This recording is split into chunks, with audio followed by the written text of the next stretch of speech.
بسم الله الرحمن الرحیم. هود مبارکه سوره چې د قران عظیم شان ولسمه سوره ده په مکه معظمه کې را نازله شوې ده. 123 آیاتونه لري.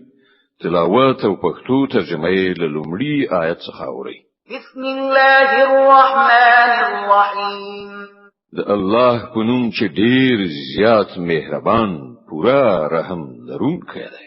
الف لام را كتاب أحكمت آياته ثم فصلت من لدن حكيم خبير ألا تعبدوا إلا الله إنني لكم منه نذير وبشير وأن استغفروا ربكم ثم توبوا إليه يمتعكم متاعا حسنا إلى أجل مسمى ويؤت كل ذي فضل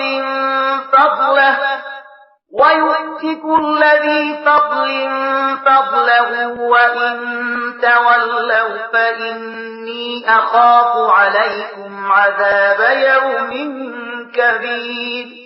الف لام را دا څه فرمان دی چې آیاتونه په پاخه او مفصل ډول ویل شوي دي. د یو با حکمت او با خبره ذات لخوانه چې تاسو بندگی مکوئ مگر یوازې د الله. زه د هغه لوري څخه تاسو ویرونکې هم يم او زیری درکونکې هم.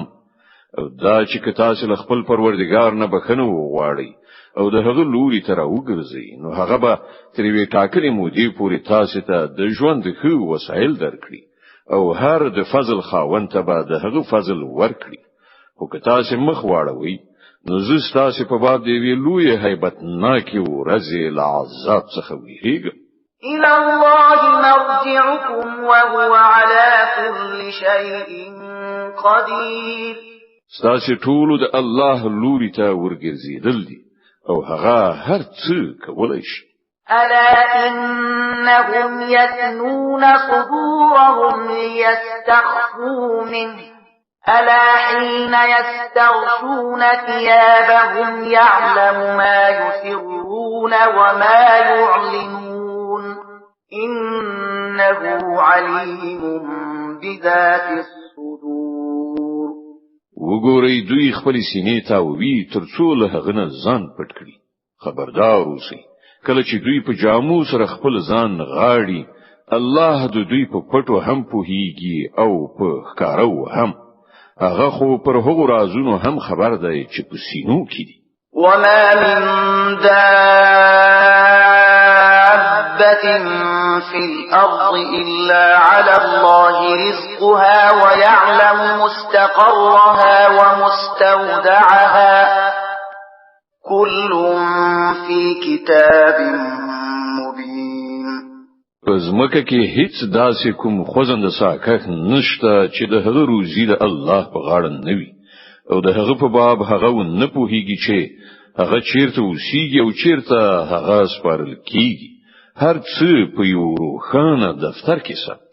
وهو الذي خلق السماوات والأرض في 6 أيام وكان عرشه على الماء ليبلوكم أيكم أحسن عملا ولئن قلت إنكم مبعوثون من بعد الموت ليقولن الذين كفروا إن هذا إلا سحر مبين. او همغه د چې اسمانونه او زمکه په شپږو ورځو کې پیدا کړل چې له هغه نه مخکې د هغه عرش پر اوبو باندې و ترڅو تاسو وازمایي وګوري چې په تاسو کې څوک د غوړه کړو وړو خاوند دی. اوس که ای محمد تو وایي چې ای خلکو لمرګ وروسته به تاسو د دوهم ځل لپاره را پاتول شي نو منکران به سم د لاس وایي چې دا خبره خو ښکارا کوډی دي یعنی دروغ دي. ولئن أخرنا عنهم العذاب إلى أمة معدودة ليقولن ما يحبسه ألا يوم يأتيهم ليس مصروفا عنهم وحاق بهم ما كانوا به يستهزئون. او کوم تری ټاکلې مو دی پورې د هغو سزا یعنی عذاب وزندو نو هغوی به وایي چې کوم شي هغه سزا یې سر کړی ده واوري په کوم ورځ چې د هغې سزا وخت راشي نو هغه به د هیڅ چا په اړولو و نه اړولای شي او هغه شی به هغوی را ایثار کړي چې هغوی ورپورې ملنډي وهي. ولئن أذقنا الإنسان منا رحمة ثم نزعناها منه إنه ليئوس كفور. او کچېری موږ انسان ته خپل اخوان نعمت ور په برخه کو بیا یې ورڅخه واخلو نو دای د الله له رحمت څخه مایوس کیږي او پر انکار کوي. ولئن أذقناه نعماء بعد ضراء مسته ليقولن ذهب السيئات عني إنه لفرح فخور. او کله هغه کړهو نو ورسته چې پر هغه باندې راغلی و مونږ په هغه باندې د نعمت خوند څکونو وای زما ټول به وزلی استشوا بیا هغه ډیره خوښی کوي او ویاړي. إلا الذين صبروا وعملوا الصالحات أولئك لهم مغفرة وأجر كبير. لدې عیب نه کڅوک پاک دي نو صرف هغه کسان چې صبر کوونکي او نیکو کاران دي او همغوی دي چې د هغوی لپاره هم بخنه ده او هم لوی مکافات. فلعلك تارك بعض ما يوحى إليك وضائق به صدرك أن يقولوا لولا أنزل عليه كنز أو جاء معه ملك إنما أنت نذير والله على كل شيء وكيل. نو ای پیغمبره چیرته داسې نوی چې تل هغه شیانو څخه کوم شی لوي نه پرېږدي چې تا ته وਹੀ کیږي او په دې خبره باندې زړه تنګي شي چې هغه به وایي چې په دې سړي باندې کومه خزانه ولې راتوي نشوه یا دا چې له دې سره کومه پرېخته ولې رانغله ته خو یوازې خبردار ورکوونکې ها خو د هر څه څارندوی ساتونکی الله دی. أم يقولون افتراه قل فأتوا بعشر سور مثله مفتريات وادعوا من استطعتم من دون الله إن كنتم صادقين. آیا دوی وایي چې پیغمبر دا کتاب لزانه په دروغ جوړ کړی دی؟ وایي که داسې دنو د دې په څیر لاس صورتونه په دروغ جوړ کړي راوړي او له الله نه پرته نور چې هر څوک ستاسو معبودان دي هغوی که د مرستې لپاره را بللی شي نو راوی بلی که تاسو د دوی په معبود ګڼلو کې ریښتینی یاست. فإن لم يستجيبوا لكم فاعلموا أنما أنزل بعلم الله وأن لا إله إلا هو فهل أنتم مسلمون. اوس که هغوی یعنی ستاسو معبودان ستاسو مرستې ته نرسیږي نو پوهیږي چې دا د الله په علم سره نازل شوی دی او دا چې له الله نه پرته کوم بل حقيقي معبود نشته نو آیا تاسو د دې حق په وړاندې د اطاعت سره کته کوي؟ من كان يريد الحياة الدنيا وزينتها نوفي إليهم أعمالهم فيها وهم فيها لا يبخسون. کوم خلک چې واځي د همدې دنیا د ژوند او د هغې د ښکلاو غوښتونکي وي د هغو کړو وړو ټوله میوه مونږ هم دلته ورکو او په دې کې له هغو سره هیڅ کمی نه کیږي. أولئك الذين ليس لهم في الآخرة إلا النار وحبط ما صنعوا فيها وباطل ما كانوا يعملون. خو په آخرت کې د دغه راز خلکو لپاره له اوره پرته نور څه نشته هلته به معلومه شي چې هغوی په دنیا کې کړی دي هغه ټول خاوري ریشول او اوس د هغو ټول کړو محض باطل دي. أفمن كان على بينة من ربه ويتلوه شاهد منه ومن قبله كتاب موسى إماما ورحمة أولئك يؤمنون به ومن يكفر به من الأحزاب فالنار موعده فلا تك في مرية منه إنه الحق من ربك ولكن أكثر الناس لا يؤمنون. خنو هغه څوک چې د خپل رب له لوري او څرګند شاهدي درلودله له هغه وروسته یو بل شاهد هم د پروردګار له خوا د دې شاهدي په تایید کې راغی او مخکې د موسی علی السلام کتاب هم د لار خود او رحمت په ډول راغلی موجود. آیا هغوی هم د ماجد پرستانو غوندې ورنه انکار کولای شي؟ داسې کسان خو به په دې باندې ایمان راوړي او له انساني ډلو نه چې هر څوک ورنه انکار وکړي نو د هغه لپاره چې د کوم ځای وعده ده هغه دوزخ دی. نو ای پیغمبره ته د دې شی له پلوه په کوم شک کې ملويګه دا حق دی ستاد رب له لوري او زیاتره خلک یې نه مني. ومن أظلم ممن افترى على الله كذبا أولئك يعرضون على ربهم ويقول الأشهاد هؤلاء الذين كذبوا على ربهم ألا لعنة الله على الظالمين. او له هغه چانه به بل غټ ظالم څوک وي چې پر الله باندې دروغ وتړي.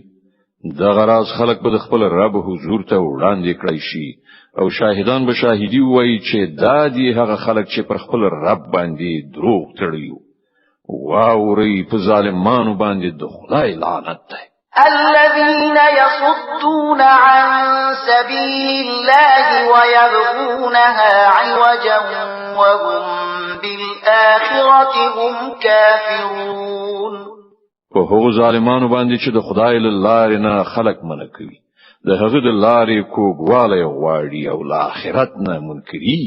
أولئك لم يكونوا معجزين في الأرض وما كان لهم من دون الله من أولياء يضاعف لهم العذاب ما كانوا يستطيعون السمع وما كانوا يبصرون. دوی په ځمکه کې د الله بے وسی کوونکی نو او نه د الله په مقابله کې څوک د دوی ملاتړ. دوی ته به اوس دوه چنده عذاب ورکړل شي. دوی نه د بل چا اورېدای شو او نه په خپل غور کو. أولئك الذين خسروا أنفسهم وضل عنهم ما كانوا يفترون. دوی هغه خلک دي چې خپل ځان په خپل په زیان کې واچو او هغه هر څو ورنه ورک شول چې دوی دروغ تړي. لا جرم أنهم في الآخرة هم الأخسرون. لدې پرته بل لار نشته چې هم دوی په آخرت کې تر ټولو زیات زیانمن وشي. إن الذين آمنوا وعملوا الصالحات وأخبتوا إلى ربهم أولئك أصحاب الجنة هم فيها خالدون. پاتې شول هغه خلک چې ایمان راوړ او ښه کارونه وکړل او همغه خپل رب ته په عاجزۍ شول او په یقیني ډول هغوی جنتیان دي او په جنت کې به هغوی د تل لپاره اوسېږي. مثل الفريقين كالأعمى والأصم والبصير والسميع هل يستويان مثلا أفلا تذكرون. د دې دواړو ډلو مثال داسې دی لکه چې انسان روند کونو یو بل لیدونکی او اوریدونکی. آیا دا دواړه یو شان کېدای شي؟ آیا تاسو له دې مثال نه څه درس نه اخلئ؟ د هود مبارکه سوره چې په مکه معظمه کې را نازله شوې ده 123 آیاتونه لري. تلاوت او پښتو ترجمه یې له 15 آیت څخه اوري. ولقد أرسلنا نوحا إلى قومه إني لكم نذير مبين ألا تعبدوا إلا الله إني أخاف عليكم عذاب يوم أليم. او همدغه حالاتو چې موږ نوح علی السلام د هغه قوم ته لېږلیو ویل زه تاسو ته په ډاګه څرګنده خبرداري درکوم چې له الله جل علا شانه نه پرته دی هیڅ چا بندگی ونه کړی کنه نو زه اندېښمن یم چې پر تاسو باندې به یو ورځ دردناک عذاب نازل شي. فقال الملأ الذين كفروا من قومه ما نراك إلا بشرا مثلنا وما نراك اتبعك إلا الذين هم أراذلنا بادي الرأي وما نرى لكم علينا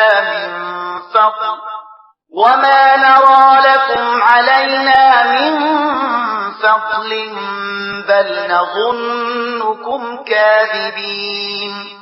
جواب کې د هغه د قوم هغه مشرانو چې د هغه د خبرې لمنلو نه انکار کړی ویل زموږ په نظر کې خو ته لدی پرته نور څه نه چې صرف زموږ غوندي یو انساني او موږ به ګورو چې زموږ له قوم نه صرف هغه کسانو چې زموږ په نظر ټیټ خلکو بے فکر او سنجش استا پیروي غوړه کړې ده او موږ هیڅ شی هم داسې نمومو چې په هغه کې تاسو له موږ نه څه تفوق لري بلکې موږ خو تاسو دروغجن ګڼو. قال يا قوم أرأيتم إن كنت على بينة من ربي وآتاني رحمة من عنده فعميت عليكم أنلزمكموها وأنتم لها كارهون.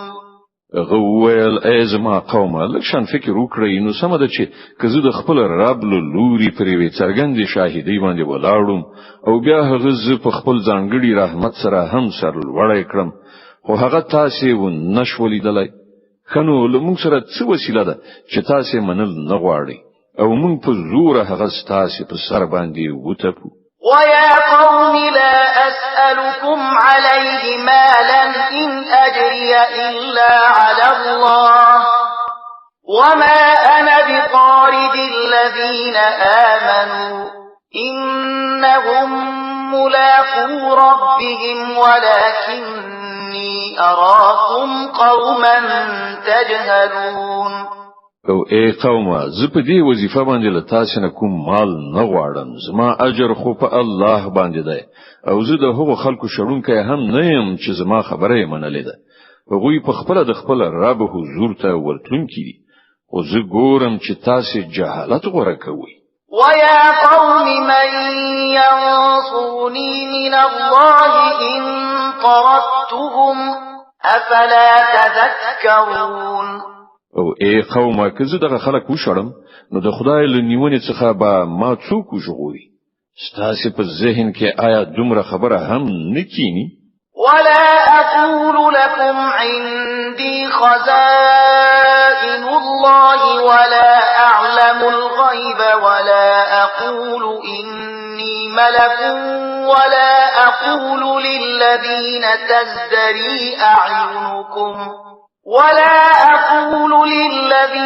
تزدري أعينكم لن يؤتيهم الله خيرا الله أعلم بما في أنفسهم إني إذا لمن الظالمين. او زه تاسو ته نو وایم چې ما سره د الله خزاني دي نه دا وایم چې زه د غیب علم لرم نه دا دعوا کوم چې زه پرېخته او زه دا هم نشم ویلای چې کوم خلک چې ستاسو سترګې په سپکه ورته ګوري هغه ته به الله کومه ښېګڼه ورنکړي د هغو د نفسونو په حالت باندې الله ډیر ښه پوهیږي که زه داسې ووایم نو ظالم به یم. قالوا يا نوح قد جادلتنا فأكثرت جدالنا فأتنا بما تعدنا إن كنت من الصادقين. په پای کې هغوی وویل چې ای نو تا له موږ سره جګړه وکړه او ډیره دی وکړه اوس نو زیاتی هغه عذاب راوله چې ته مونږ ته د هغه اختار راکوي کریختونه یې قال إنما يأتيكم به الله إن شاء وما أنتم بمعجزين نوح جواب ورکړ هغه خو به الله راولي که خوښی شي او تاسو دومره زور وس نه لرئ چې د هغې مخنیوي وکړئ ولا ينفعكم نصحي إن أردت أن أنصح لكم إن كان الله يريد أن يغويكم هو ربكم وإليه ترجعون اوس که زه ستاسو څخه خیر کېږنه هم وغواړم نو زما خیر غوښتنه تاسو ته هیڅ ګټه نشي رسولای کله چې الله ستاسو د بیلاری توب اراده کړی وي هغه ستاسو رب دی او د همغه لوري ته ستاسو ورستنیدل أم يقولون افتراه قل إن افتريته فعلي إجرامي وأنا بريء مما تجرمون اے محمد صلی الله علیه وسلم دا خلک وایي چې دغه سړی دا هرڅ په خپل ځان دروغ جوړ کړی دي دوی ته وایي کما دا خپل ځان دروغ غټه کړی وي نو پر ما باندې د خپل جرم مسؤلیت دی او کوم جرم چې تاسو کوي د هغه مسؤلیت نه زه خلاص یم وأوحي إلى نوح أنه لن يؤمن من قومك إلا من قد آمن فلا تبتئس بما كانوا يفعلون نوح علیہ السلام ته وحی وشو چې ستاله قوم نه چې کوم خلکو ایمان راوړ هغه راوړ نور نو کوم منونکې نشته د هغه په کړو وړو باندې غمجن کېدل پرېد واصنع الفلك بأعيننا ووحينا ولا تخاطبني في الذين ظلموا إنهم مغرقون او تر څارنې لاندې زمونږ له ښوونې سره سم دی وی کشتۍ په جوړولو لاس پورې کړه او ګوره کوم خلکو چې ظلم کړی دی د هغو په حق کې ماته څه سپارښ مکوه دوی ټول اوس ډوبېدونکي دي ويصنع الفلك وكلما مر عليه ملأ من قومه سخروا منه قال إن تسخروا منا فإنا نسخر منكم كما تسخرون نوح علیہ السلام کشتۍ جوړوله او د هغه د قوم مشرانو څخه به چې څوک د هغه له څنګه تیریده په هغه پورې به ملنډې وهلې هغه ویل که تاسو په مونږ پورې ملنډې وهئ نو مونږ هم په تاسو پورې ملنډې وهو فسوف تعلمون من يأتيه عذاب يخزيه ويحل عليه عذاب مقيم ډیر ژر به تاسو ته په خپل معلومه شي چې په چا باندې هغه عذاب راځي چې هغه به رسوا کاندي او په چا باندې به هغه بلاره پریوزي چې ایسته به نشي کړای حتى إذا جاء أمرنا وفارت النور قل نحمل فيها من كل زوجين اثنين وأهلك إلا من سبق عليه القول وما آمن معه إلا قليل تر دې پورې چې کله زمونږ حکم راغی او هغه ته نور راوخوټید نو مونږ ویل د هر جنس څخه یو جوړه په بیړۍ کې واچو خپل کورنۍ هم پرته له هغو کسانو څخه چې مخکې د هغو په باب وینا شوې ده په دې کې سپاره کړه او هغه کسان هم کینه چې ایمان راوړای دی او په دې وخت کې لږ غونډه خلک چې له نوح سره ایمان راوړای وقال اركبوا فيها بسم الله مجريها ومرساها إن ربي لغفور رحيم نوح ویل سپارشي په دې کې د همغه الله په نوم سره دی د دې رواني دل هم د دې درې دل هم زما رب ډیر غفور او رحیم دی وهي تجري بهم في موج كالجبال ونادى نوح ابنه وكان في معزل يا بني اركب معنا ولا لكم مع الكافرين. کیشته هغه خلک راخیستی و روانه و او هر څپله کې د غرب شان راپورته کېدله. د نوح زوی په لري فاصله کې و. نوح علی السلام ورته غږ وکړ: زویا له موږ سره سپور شه، له کافرانو سره مه اوسه. صدق الله العظیم. الله ستر رښتیا ویونکی دی.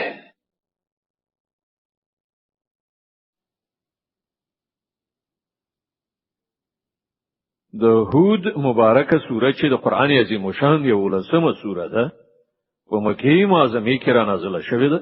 123 مبارک آیاتونه لري. تلاوت او پښتو ترجمه یې له 43 آیت څخه اوري. اعوذ بالله من الشیطان الرجیم. پناه وړم الله تعالی شړل شوی شیطان څخه. بسم الله الرحمن الرحیم. د الله په نوم چې ډیر زیات مهربان، پورا رحم لرونکی دی. قال سآوي إلى جبل يعصمني من الماء قال لا عاصم اليوم من أمر الله إلا من رحم وحال بينهما الموج فكان من المغرقين. غره وګرځي د جواب ورکړ: زه هم دا اوس په غره باندې خېژم چې مال اوبونه وژغوري. نوح علیه السلام وویل: نن کوم شی د الله له حکم نه ژغورونکی نشته، پرته له دې نه چې همغه الله په چا باندې رحم وکړي. په دې ترڅ کې یو څپه د دواړو په منځ کې پرده شوه او هغه هم له غرقېدونکو څخه شو. وقيل يا أرض ابلعي ماءك ويا سماء أقلعي وغيض الماء وقضي الأمر واستوت على الجود وقيل بعدا للقوم الظالمين. حکم شو ای زمکه خپل ټولي اوبو جذب کړه او ای اسمانه بند شه. بیا اوبو په زمکه کې کېناستلې، پریکړه سرته ورسېده. کشتی د جودی په غره باندې کېناستله او وویل شول چې ایسته دي شي د ظالمانو قوم د خدای له رحمت څخه. ونادى نوح ربه فقال رب إن ابني من أهلي وإن وعدك الحق وأنت أحكم الحاكمين. نوح خپل رب ته غږ وکړ، ویل: ای زما ربه، زما زوی زما له کورنۍ څخه دی او ستا وعده رښتیا ده او ته له ټولو حاکمانو څخه لوی او غوره حاکم.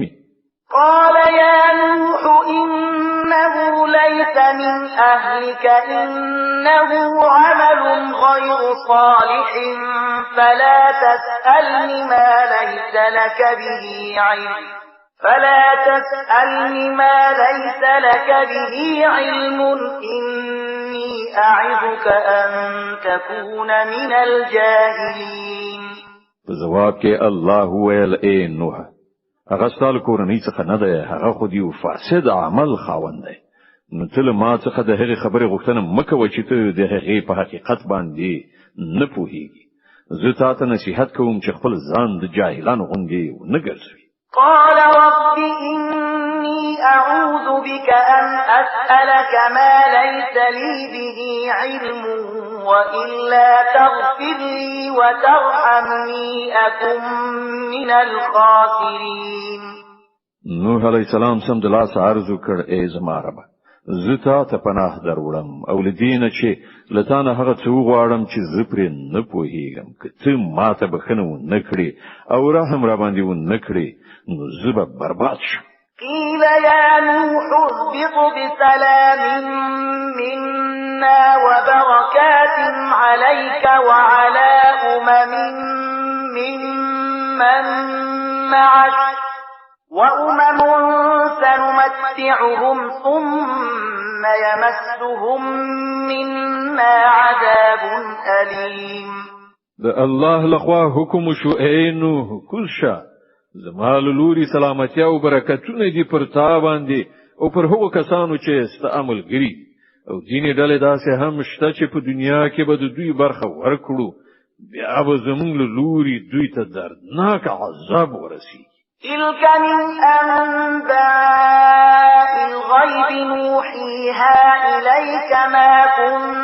تعلمها أنت ولا قومك من قبل هذا فاصبر إن العاقبة للمتقين.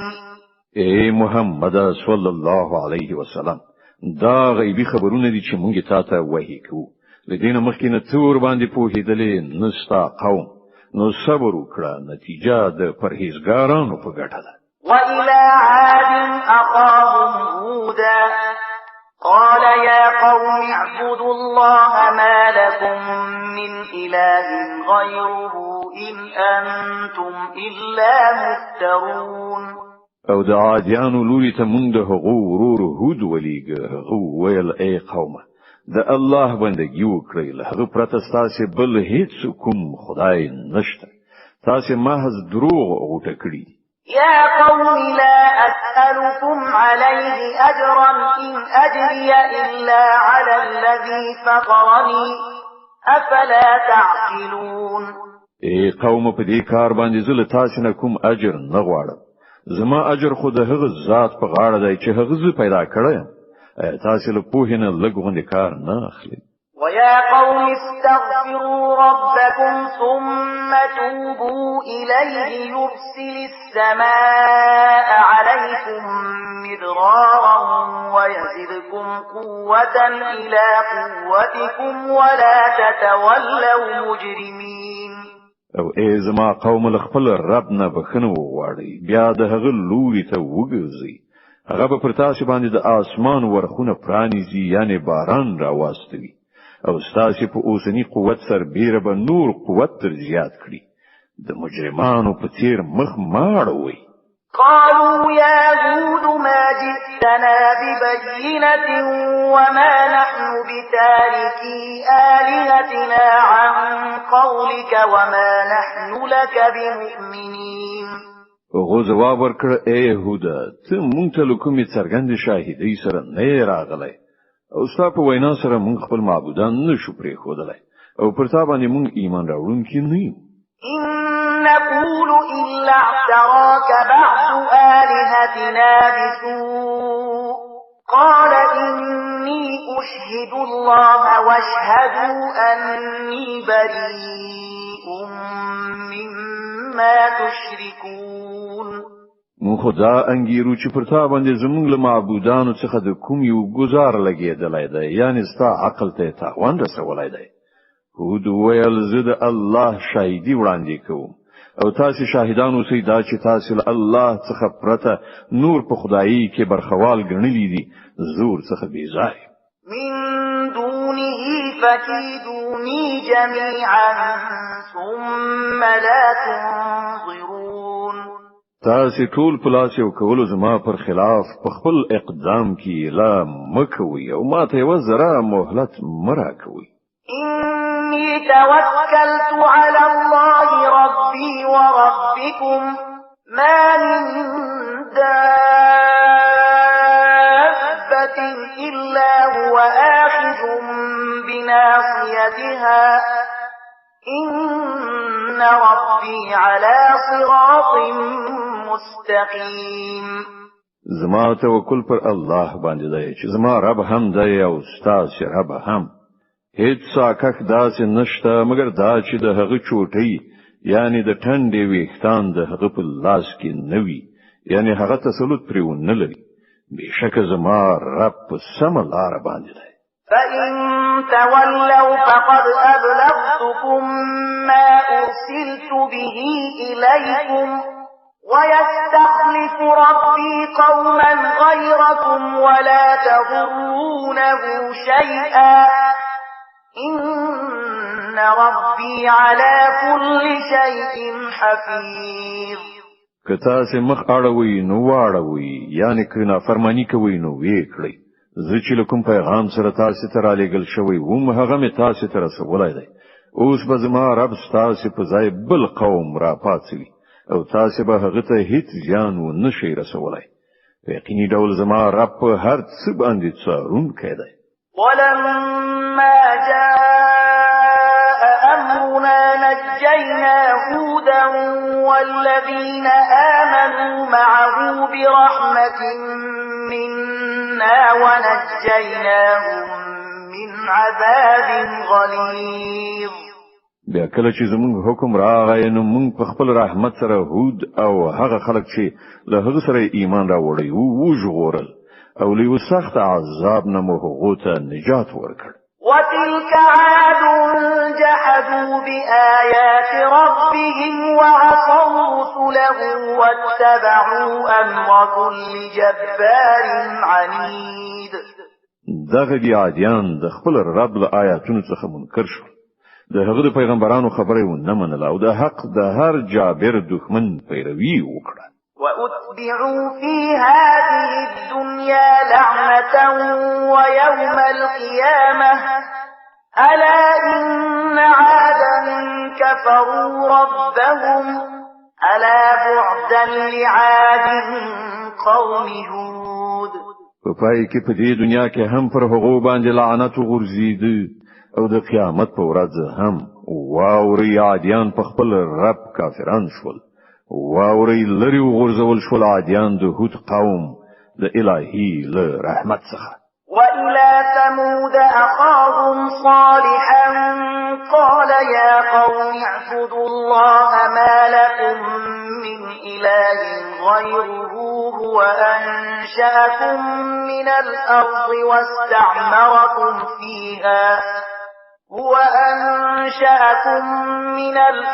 واستعمركم فيها فاستغفروه ثم توبوا إليه إن ربي قريب مجيب. او د سمودیانو لوري ته مونږ د هغو ورور صالح ولید. هغه ویل ای زما قومه د الله بندګي وکړئ، له هغه پرته ستاسو هیڅ کوم بل خدای نشته. اما غزاد ته چې تاسو لزمکه نه پیدا کړی یاست او دلته تاسو میشته کړی یې، نو تاسو له هغه نه بخنه وغواړئ او د هغه لوري ته راوګرځئ. په باوري توګه زما رب نږدې دی او هغه د دعاګانو ځواب ویونکی دی. قالوا يا صالح قد كنت فينا مرجوا قبل هذا أتنهانا أن نعبد ما يعبد آباؤنا وإننا لفي شك مما تدعونا إليه مريب. ویل ای صالح لدین مخکې ته په مونږ کې یو داسې سړی وي چې ډېری هیلې در پورې تړلې وي. آیا ته غواړې مونږ د هغو معبودانو له عبادت نه منع کړې چې زموږ پلرونو نیکونو د هغو عبادت کوو؟ نو د کومې کړنلارې په لوري چې مونږ ته بلنه راکوي د هغې په باب مونږ سخت په اشتباه کې یو چې مونږ یې په تشویش کې اچولی یو.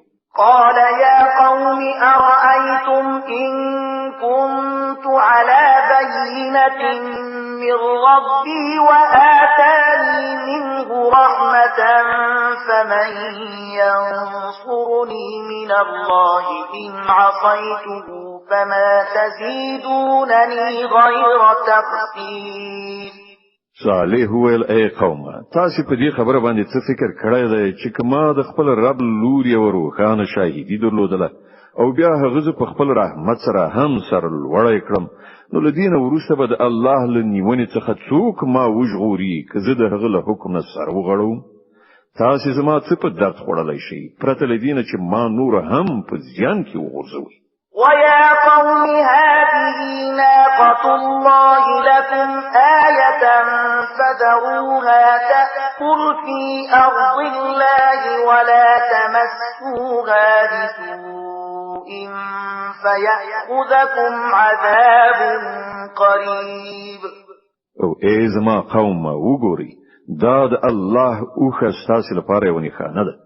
دا د خدای په ځمکه کې د څریدو لپاره آزاد پریږدئ. په دې باندې هیڅ تعرض مکوئ، کنه نو څه زیات وخت به تیر نشي چې پر تاسو باندې به د خدای عذاب راشي. فعقروها فقال تمتعوا في داركم 3 أيام ذلك وعد غير مكذوب. خو هغوی اوخه ټپی ووژله. په دې سره صالح هغوی ته خبرداري ورکړ چې او صرف 3 ورځې په خپل کورونو کې نور ووسیږي. دا داسې مې یاد دی چې دروغ به ثابت نشي. فلما جاء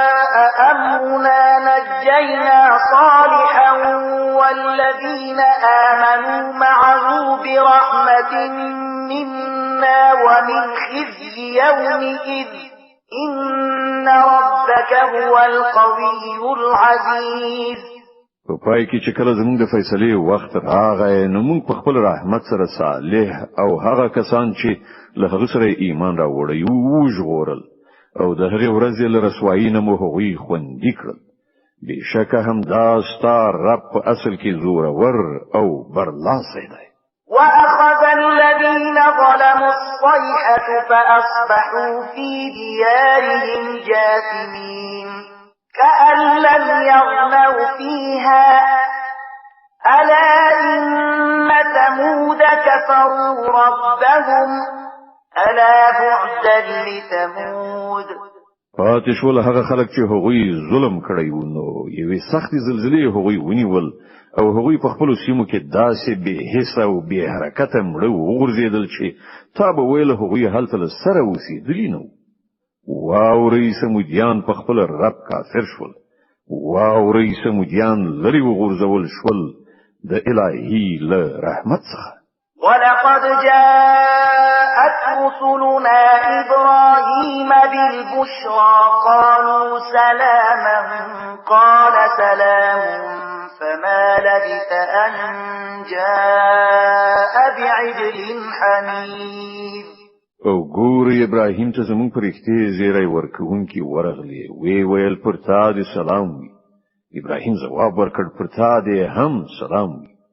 بیا ډیر وخت نشو چې ابراهیم د هغو د میلمستیا لپاره یو سور کړای شوی خوسای راوړ. فلما رأى أيديهم لا تصل إليه نكرهم وأوجس منهم خيفة قالوا لا تخف إنا أرسلنا إلى قوم لوط. او کله چې ولیدل چې د هغو لاسونه خوړو ته نه رسیږي نو د هغه ور باندې اشتباه راغله او په زړه کې ورڅخه ویره احساس کړه. هغه ویل مو ویریږه مونږ خو د لوط د قوم خواته لیږل شوي یو. وامرأته قائمة فضحكت فبشرناها بإسحاق ومن وراء إسحاق يعقوب. د ابراهیم میرمن هم ولاړه وه. هغې د دې په اورېدو سره وخندل. بیا موږ هغې ته د اسحاق او له اسحاق نه وروسته د یعقوب زیری ورکړ. قالت يا ويلتى أألد وأنا عجوز وهذا بعلي شيخا إن هذا لشيء عجيب. هغې وویل هی زما شامې ته اوس به زما اولاد وشي په داسې حال کې چې زه ډېره زړه شوې یم او دغه زما میړه هم زوړ شوی. دا خو ډېره حیرانوونکې خبره ده. قالوا أتعجبين من أمر الله رحمة الله وبركاته عليكم أهل البيت إنه حميد مجيد. پرښتو ویل د الله په حکم باندې حیرانېږي. ای د ابراهیم کورنۍ پر تاسې باندې خو د الله رحمت او د هغه برکتونه دي او په باوري ډول الله د ډېرې ستاینې وړ او د ستر شان څښتن دی. فلما ذهب عن إبراهيم الروع وجاءته البشرى يجادلنا في قوم لوط. بیا کله چې د ابراهیم ورختای ایسته شو او د اولاد په زیری د هغه زړه خوشاله شو نو هغه د لوط د قوم په موضوع کې له موږ سره په شخړه لاس پورې کړ. إن إبراهيم لحليم أواه منيب. په حقیقت کې ابراهیم د ډیر زغم او نرم زړه خاوند او په هر حال کې زموږ لوري ته رجوع کوله.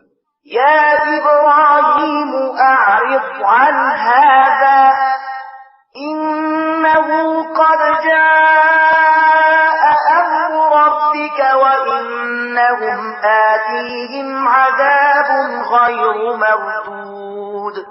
په پای کې زموږ پرښتو هغه ته وویل ای ابراهیم له هغه یعنی دغه کار نه لاس واخله. ستا د رب حکم شوی دی او اوس پر هغو خلکو باندې هغه عذاب راتلونکی دی چې د هیڅ چا په مخنیوي مخه نشي نیول کېدای. ولما فلما جاءت رسلنا لوطا سيء بهم وضاق بهم ذرعا وقال هذا يوم عصيب. او کله چې زموږ پرښتې لوط ته ورغلې نو د هغو پر اتک سره هغه ډیر ورختا او زړه تنګی شو. ویل چې نن ډیره د غم ورځ ده. وجاءه قومه يهرعون إليه ومن قبل كانوا يعملون السيئات قال يا قوم هؤلاء بناتي هن أطهر لكم فاتقوا الله ولا تخزون في ضيفي أليس منكم رجل رشيد. دغه میلمنو لره اتک سره سم د هغه د قوم خلق د هغه د کور خواته په منډه منډه ورغلل. له پخوانه هغوی له همدغه بدکارۍ سره عادت. لوط هغو ته وویل ورونو زما دا لونې شته دوی ستاسو لپاره ډیرې پاکې دي. لږ له خدایه وویریږئ زما د میلمنو په باب ما مخ اجالت کوئ. آیا په تاسو کې هوښیار سړی نشته؟ قالوا لقد علمت ما لنا في بناتك من حق وإنك لتعلم ما نريد. هغه جواب ورکړ تا ته خو معلومه ده چې ستا په لونو کې زموږ څه برخه نشته او ته په دې باندې هم پوهیږي چې موږ څه غواړو. قال لو أن لي بكم قوة أو آوي إلى ركن شديد. لوط علیہ السلام وویل کاش کې ما دومره زور درلودلای چې تاسو مې سم کړی وای یا کومه کلکه اسره یعنی تکیه ځای وای چې هغه ته مې پناه وروړی وای. قالوا يا لوط إنا رسل ربك لن يصلوا إليك فأسر بأهلك بقطع من الليل ولا يلتفت منكم أحد إلا امرأتك إنه مصيبها ما أصابهم إن موعدهم الصبح أليس الصبح بقريب. په دې وخت کې پرښتو هغه ته وویل ای لوطه مونږ ستاسو رب لېږل شوي پرښتې یو. دا خلک به تاسو هیڅ ضرر ونشي رسولی. نو چې یو څه شپه پاتې شي د خپل کور غړي د سره واخله وزه او ګوره له تاسو څخه دې هیڅ څوک شاته نه ګوري مګر ستا میرمن به ملګرتیا د سره ونکړي ځکه چې پر هغې باندې هغه څه راتلونکي دي چې په دې خلکو باندې تېرېدونکي دي. د دوی د تباهۍ لپاره د سهار وخت ټاکل شوی دی. د سبا کېدو لا اوس څه ځنډېدل دي.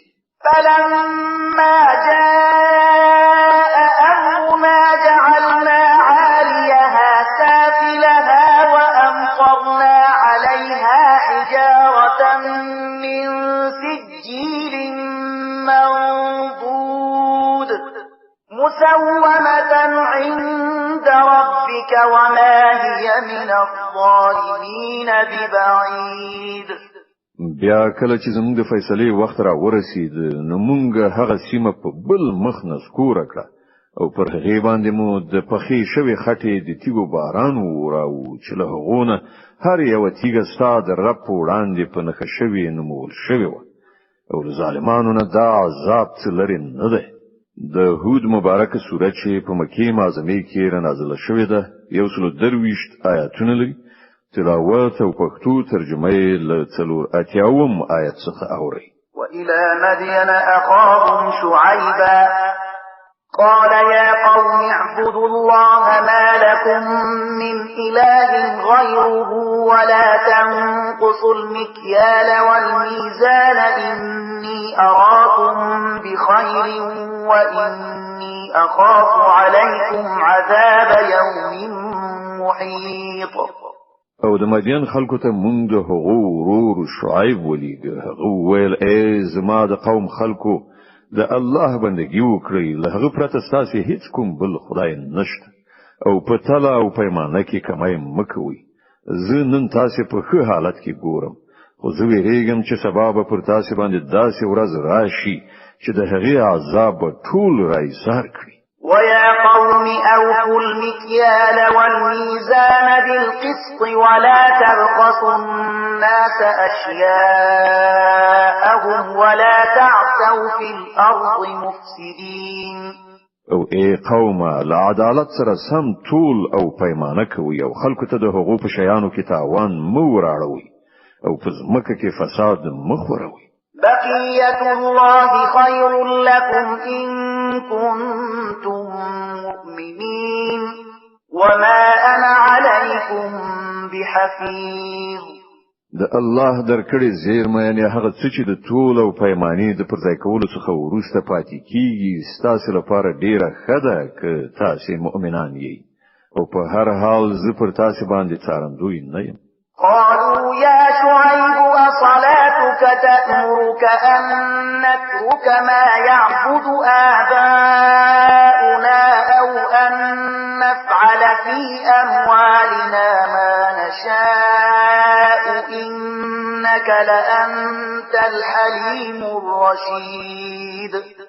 هغه جواب ورکړ ای شعیب آیا ستاسو مونږ ته دا درخي چې مونږ هغه ټول معبودان پریږدو چې زمونږ پلرونو نیکونو د هغوی عبادت کوو یا دا چې مونږ د خپل مالونو کې د خپل خوښي سره سم د تصرف کولو واک نه لرو یوازې همدا تنو یو لوړ ظرفه او ریښتونی انسان پاتې شوی. قال يا قوم أرأيتم إن كنت على بينة من ربي ورزقني منه رزقا حسنا وما أريد أن أخالفكم إلى ما أنهاكم عنه إن أريد إلا الإصلاح ما استطعت وما توفيقي إلا بالله عليه توكلت وإليه أنيب.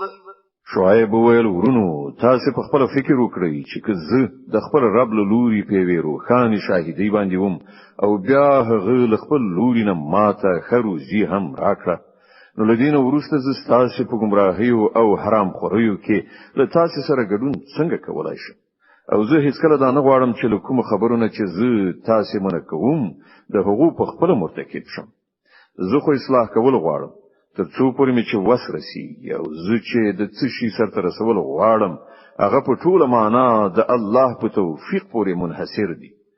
ما پر همغه باندې توکل کړای دی او په هر معاملې کې د همغه لوري ته رجوع کوم.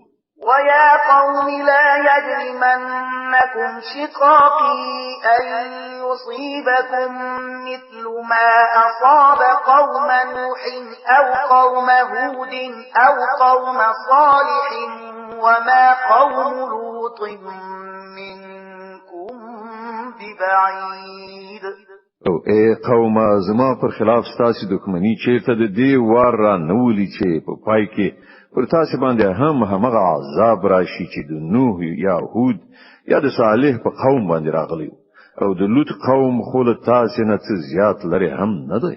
واستغفروا ربكم ثم توبوا إليه إن ربي رحيم ودود. ګوري له خپل رب نه بخنه وغواړي او د هغه لوري تر وګرځي بشک زما رب رحم کوونکی دی او له خپل مخلوق سره مين لري. قالوا يا شعيب ما نفقه كثيرا مما تقول وإنا لنراك فينا ضعيفا ولولا رهتك لرجمناك وما أنت علينا بعزيز. وغو جواب ورکړ ای شعیب ستا زیاتره خبرو باندې خو مونږ له سره پوهیږو او مونږ وینو چې ته زمونږ په منځ کې یو بېوسه انسان یې که ستا خپلوان نه وای نو مونږ به د وخته ته څنګه کړای وای ستا مټ بازو خو دومره نه دی چې پر مونږ باندې دروند وي. قال يا قوم أرهطي أعز عليكم من الله واتخذتموه وراءكم ظهريا إن ربي بما تعملون محيط. شعیب ویل ورونو آیا زما خپلوان پر تاسو باندې له الله نه زیات درانه یعنی عزیز دي چې تاسو له خپلوانو څخه وویریږي او الله مو بيخي شاته وغورځاو او په هیږي چې څه چې تاسو کوي هغه د الله له محاکمین دی باندې نه دي. ويا قوم اعملوا على مكانتكم إني عامل سوف تعلمون من يأتيه عذاب يخزيه ومن هو كاذب وارتقبوا إني معكم رقيب. اے قومه تاسو په خپل کړن لار فعالیت کوي او زه په خپل کړن لار فعالیت کوم. ډیر ژر به تاسو ته څرګند شي چې په چا باندې رسوا کوونکی عذاب راځي او څوک دروغجن دی. تاسو هم انتظار وباسئ او زه هم د تاسو سره سترګې په لار یم. ولما جاء أمرنا نجينا شعيبا والذين آمنوا معه برحمة منا وأخذت الذين ظلموا الصيحة فأصبحوا في ديارهم جاثمين كأن لم يغنوا فيها ألا بعدا لمدين كما بعدت ثمود.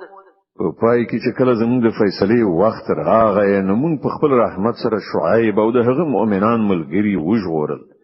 کوم کسانو چې ظلم کړی وو هغوی یوې سختې زلزلې داسې ونیول چې هغوی په خپل کورونو کې داسې به حسه به حرکته یخ پراته پاتې شول چې تا به ویل هغوی له سره هیڅ کله هلته اوسېدلي نه. واوري د مدین خلک هم د الله له رحمت نه لري وغورځول شول لکه څنګه چې سمودیان غورځول شوي وو. ولقد أرسلنا موسى بآياتنا وسلطان مبين إلى فرعون وملئه فاتبعوا أمر فرعون وما أمر فرعون برشيد.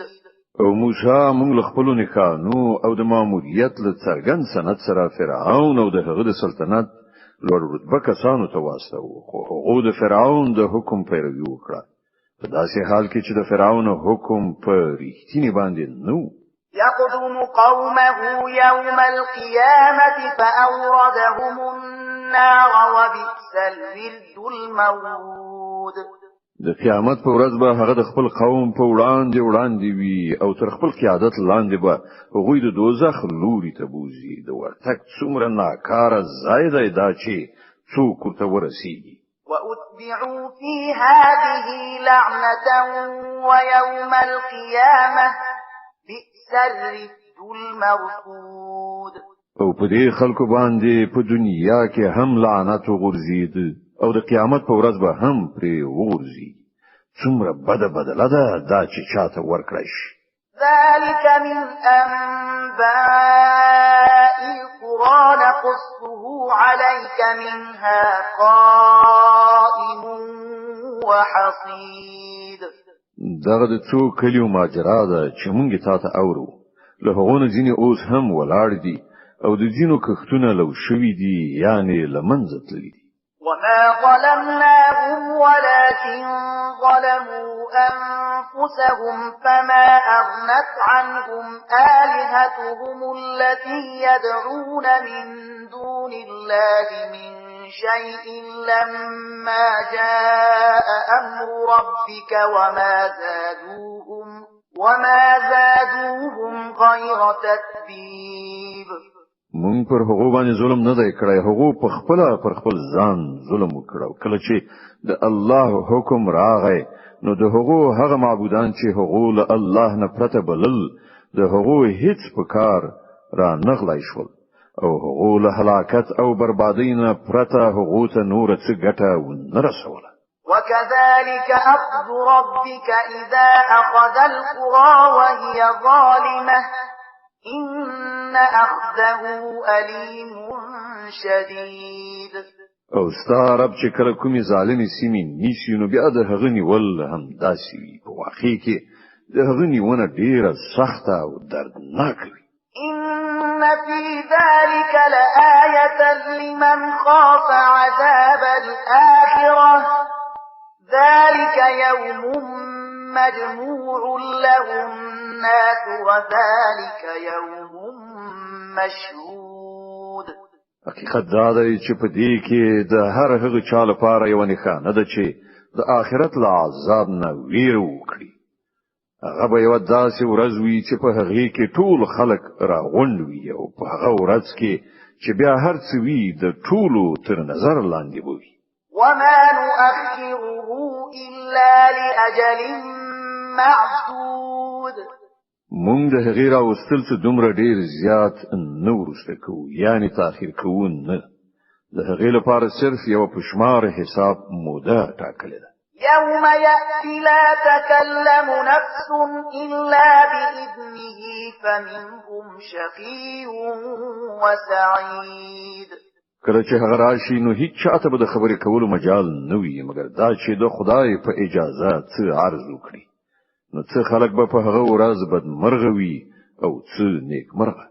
فأما الذين شقوا ففي النار لهم فيها زفير وشهيق خالدين فيها ما دامت السماوات والأرض إلا ما شاء ربك إن ربك فعال لما يريد. څوک چې بدمرغه وي هغوی به دوزخ ته لاړ شي چې هلته به د ګرمۍ او تندې له ډېرې سختۍ نه د هغوی ستمهار او پشهار وي او په همغه حالت کې به هغوی د تل لپاره اوسېږي تر څو پورې چې ځمکه او اسمانونه ولاړ وي مګر دا چې ستا رب بل څه وغواړي. بېشکه ستا رب بشپړ واکمن دی چې څه غواړي کوي. د هود مبارکه سوره چې د قرآن عظیم الشان 11مه سوره ده په مکې معظمه کې را نازله شوې ده. 123 مبارک آیاتونه لري. تلاوت او پښتو ترجمه یې له 108 آیت څخه اوري. وأما الذين سعدوا ففي الجنة خالدين فيها ما دامت السماوات والأرض إلا ما شاء ربك عطاء غير مجذوذ. پاتې شول هغه کسان چې نیک مرغه ثابت شي نو هغوی به جنت ته لاړ شي او هلته به د تل لپاره اوسېږي تر څو پورې چې ځمکه او اسمانونه برقرار دي. مګر دا چې ستا رب نور څه وغواړي په هغو به د داسې ورکړې پیرزوینه وشي چې د هغې لړۍ به هېڅکله غوڅېدونکې نه وي. فلا تك في مرية مما يعبد هؤلاء ما يعبدون إلا كما يعبد آباؤهم من قبل وإنا لموفوهم نصيبهم غير منقوص. نو ای پیغمبره ته د هغو معبودانو له پلوه په څه اشتباه کې ملويږي چې دغه خلک د هغو عبادت کوي. دوی خو صرف د وړاندې تقلید په اساس هغه سي عبادتونه کوي لکه څنګه چې مخکې د دوی پلرونو نیکونو کول او موږ به د دوی برخه دوی ته بشپړه ورکړو بیل دینه چې په هغه کې څه کموالی وي. ولقد آتينا موسى الكتاب فاختلف فيه ولولا كلمة سبقت من ربك لقضي بينهم وإنهم لفي شك منه مريب. مونږ له دینه مخکې موسی ته هم کتاب ورکړی دی او د هغه په باب هم اختلاف شوی و لکه څنګه چې نن دغه کتاب په باب کېږي چې تاسو ته درکړی شوی دی. که ستاسو رب له لوري له پخوانه دی وی خبرې تصمیم نه وای نیول شوی دغه اختلاف کوونکو په منځ کې به لا د مخه پریکړه شوی و. دا واقعیت دی چې دوی د هغه له پلوه په شک او اشتباه کې ویدلی دي. وَإِنَّ كُلًّا لَّمَّا لَيُوَفِّيَنَّهُمْ رَبُّكَ أَعْمَالَهُمْ إِنَّهُ بِمَا يَعْمَلُونَ خَبِيرٌ. او دا هم واقعیت دی چې ستاسو رب دوی ته د دوی د عملونو پوره بشپړه بدله ورکړي. دا باوري ده چې هغه د دوی له ټولو حرکتونو نه باخبر دی. فاستقم كما أمرت ومن تاب معك ولا تطغوا إنه بما تعملون بصير. نو اے محمد ته او ستا هغه ملګری چې له کفر او سرغړونې نه د ایمان او غاړې خودو لوري ته راوختي دي پر سم لاره همغسې برابر ثابت قدم اوسئ لکه څنګه چې درته حکم شوی دی او د بندګۍ له حد نه تیری مه کوئ څه چې تاسې کوئ هغه ستاسې د رب په نظر کې دي ولا تركنوا إلى الذين ظلموا فتمسكم النار وما لكم من دون الله من أولياء ثم لا تنصرون دغه ظالمانو لوري ته یو بڅره مکهږي کنه نو دوزخ به مو ونغاړي او تاسو به کوم داسې دوست او سرپرستو نمومئ چې له خدای نه مو وژغورلی شي او له هیڅ یو ځای نه به تاسو ته مرسته ونه رسي وأقم الصلاة طرفي النهار وزلفا من الليل إن الحسنات يذهبن السيئات ذلك ذكرى للذاكرين او ګور المنځ د ورځې په دواړو خواو کې او څه د شپې په تیریدو کې قائم کړه په حقیقت کې نیکی بدی لمنځه وړي دا د هغو خلکو لپاره یو یادونه ده چې د خدای په یاد لرونکي دي واصبر فإن الله لا يضيع أجر المحسنين او صبر وکړه الله د نیکی کوونکو اجر هیڅ کله نه ضایع کوي فلولا كان من القرون من قبلكم أولو بقية ينهون عن الفساد في الأرض إلا قليلا ممن أنجينا منهم واتبع الذين ظلموا ما أترفوا فيه وكانوا مجرمين نو ولې په هغو قومونو کې چې له تاسې نه مخکې تیر شوي دي د خیر خلک موجود نشول چې خلک یې په ځمکه کې له فساد راوړلو نه منع کړي وای دغسې خلک را پیدا شول هم خو ډېر لږ چې موږ هغوی له هغو قومونو نه وژغورل که نه نو ظالمان خلک خو په همغو خوندونو پسې شول چې د هغو وسایل ورته پرېمانه ورکړل شوي او هغوی مجرمان وګرځېدل وما كان ربك ليهلك القرى بظلم وأهلها مصلحون ستا رب داسې نه دی چې کلی په ناحقه تباه کړي په داسې حال کې چې د هغو اوسېدونکي سمون راوستونکي یعنې اصلاح راوستونکي وي ولو شاء ربك لجعل الناس أمة واحدة ولا يزالون مختلفين إلا من رحم ربك ولذلك خلقهم وتمت كلمة ربك لأملأن جهنم من الجنة والناس أجمعين بشکه که ستا رب غوښتلی نو ټول خلک به د یو دین پیروان ګرځولي وو مګر اوس خو به هغوی په بیلابیلو لارو تلو روان وي او له لار ورکۍ نه به یوازې هغه خلک وژغورل شي چې پر هغو باندې ستا د رب رحمت دی د ټاکلو او غوره کولو د همدغې ازادۍ لپاره خو یې هغوی پیدا کړي وو او ستا د رب هغه خبره پوره شوه چې هغه ویلي وو چې زه به دوزخ له پیریانو او انسانانو ټولو نه ډک کړم وكلا نقص عليك من أنباء الرسل ما نثبت به فؤادك وجاءك في هذه الحق وموعظة وذكرى للمؤمنين او اے محمد صلی الله علیه وسلم دا د پیغمبرانو کیسې چې مونږ ته اورو دا هغه شیان دي چې د هغو په وسیله ستا زړه ډاډه کوو په هغو کې تاسو د حقیقت علم په لاس درغی او ایمان راوړونکو ته نصیحت او ویښتوب په برخه شو وقل للذين لا يؤمنون اعملوا على مكانتكم إنا عاملون وانتظروا إنا منتظرون پاتې شول هغه خلک چې ایمان نه راوړي نو هغه ته وایي چې تاسو په خپل کړندار فعالیت کوونکي اوسئ او مونږ به په خپل کړندار کوو د چارو پای ته تاسو هم سترګې په لار اوسئ او مونږ هم سترګې په لار ولله غيب السماوات والأرض وإليه يرجع الأمر كله فاعبده وتوكل عليه وما ربك بغافل عما تعملون.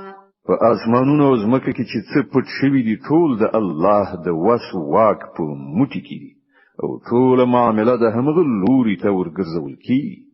نو ای پیغمبره ته د هغه بندگی وکړه او پر همغه توکل وکړه چې تاسو کوي ستا رب له هغونه به خبر نه دی.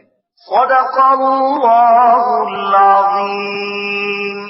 الله ستر رښتیا ویونکی دی.